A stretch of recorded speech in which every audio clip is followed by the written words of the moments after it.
What's up, everybody? It is Sully, and we are talking Omni Sonar. That's this guy right here.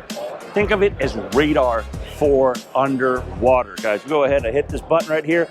You're gonna see this transducer actually extend down. This is going to go below the boat, and we are able to actually take this transducer right here with this remote control that we have up here, and we are actually able to drive this unit and be able to paint pictures and be able to spot targets like these fish. So if you want to know more about this technology, make sure to give us a follow on YouTube at Navtronics. We're going to do a deep dive into this. How does this work, and why do you want to integrate that? But if you got questions before that, reach out to us, sales@navtronics.com. Love to talk to you. We'll see you again soon.